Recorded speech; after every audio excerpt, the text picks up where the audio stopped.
The snow is blowing in a sideways direction, so the wind is obviously still playing a part out here. That 3 feet could turn into 22 feet, putting the water well over the banks here and into the industrial park. As easy as walking into a convenience store and walking out with a bottle of Gatorade. If you take a look over here, it's easily accessible from the street. That's right, legislative police here in Carson City have been walking the perimeter here at the legislative building, as well as actively monitoring those security cameras in case Assemblyman Stephen Brooks shows up. We were along this dirt road not longer than 5 minutes and found 2 dead dogs lying in the canal. Desert in Fallon, photos started showing up online over the weekend. While investigating, News 4's Brooke Boone stumbled onto 2 more dead animals while in Fallon today. She has the details in this fact find report, and we want to warn you that the images in this story are graphic. This is the second case we've had like this since February 9th. Churchill County Sheriff Ben Trotter tells me they are investigating. A total of 11 dead dogs have been found in a remote area in the desert near Powerline Road. This photo was posted on Facebook. 7 dogs found just this past weekend. Another 4 were found nearby earlier in the month. Right now we have no idea who the owners of either of these cases were. None of the dogs were microchipped. And according to veterinarian Pamela Coy, despite decomposition, they have determined all the dogs were shot. And we were able to determine that by an x-ray. I seen the 4 that were shot. It was sad. Mike Amos has lived in Fallon for more than 30 years. It's been a problem for a long time. It's nothing new. Neighbors say it's sad, but not uncommon to come across dead dogs out here in the desert.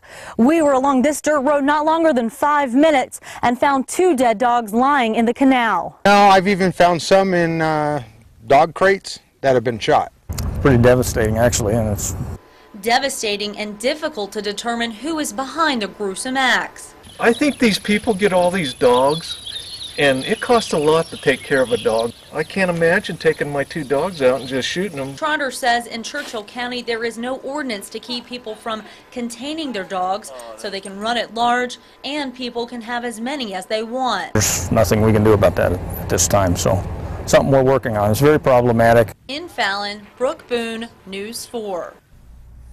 And Sheriff Trotter says they are working with county commissioners on new ordinances involving dogs and animals in Fallon.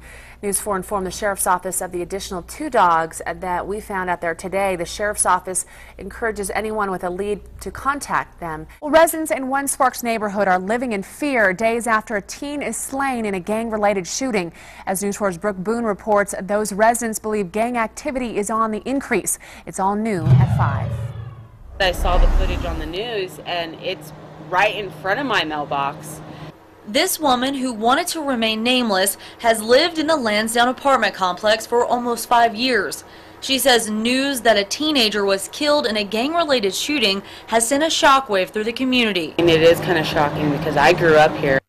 15-year-old Abel Mesa was shot multiple times while getting the mail around 1:30 a.m. Sunday morning. There's a lot of kids running around trying to be gangsters and shooting at each other. Family members of the victim were quick to point out a symbol they found shortly after the shooting. They say it is gang members signing their work. Law enforcement maintains their presence in the complex as they continue their homicide investigation. They would not do an interview with me, but say out of everyone they have talked to, they have not had one person mention any gang problems. That's not what I was told. It just seems like it's happening more and more, and in this part of Sparks. It's weird. Residents in this neighborhood say they are very scared about any increase in gang activity. The number one reason they gave me for not speaking with me on camera: fear of any gang retaliation. This was totally surprising. I'm scared now. Sparks police detectives say this neighborhood does not have many or any tags at all indicative of gang activity. But now there is this one. In the same location, a teenage boy was killed. Either way, according to residents, one shooting is one too many. Yeah, I'm moving. I'm not letting them stay here. In Sparks, Brooke Boone, News 4. Well, federal authorities took part in a spice or synthetic marijuana drug bust at 3 Fallon convenience stores. As News 4's Brooke Boone reports, the bust would not have happened without their help. It's all new at 6. According to Fallon Police Chief Kevin Gaham, it took months of work and help from federal authorities. But we were having a hard time. And a recent bust by agents with the Drug Enforcement Administration, along with the North Central Narcotics Task Force and Tri-Net Narcotics Task Force, Parvin Rajput and Sarah Seaver, seen here, and Lael Singh and Ranjit Singh, not pictured, were arrested and federally processed in connection with selling spice at 3 convenience stores in Fallon: MK Food, Liquor and Gas, Jay's Best Liquor, and Town and Country Liquor. Spice is a synthetic drug that produces similar effects of marijuana. Spice has been outlawed in Nevada, but the product is not restricted as a whole. Manufacturers have learned they can substitute chemicals and it becomes essentially legal. Why did it take help from the DEA? Well, federal law makes it easier than state law to prosecute individuals who sell spice. But for them to come out in Fallon to help us with this local issue was great. Spice has been an evolving problem in Fallon.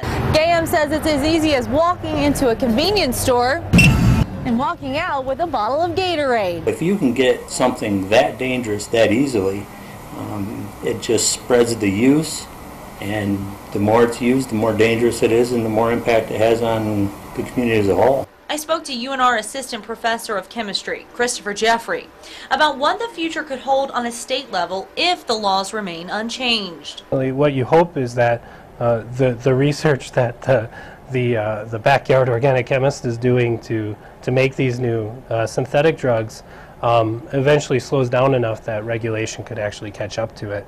In Fallon, Brooke Boone, News 4.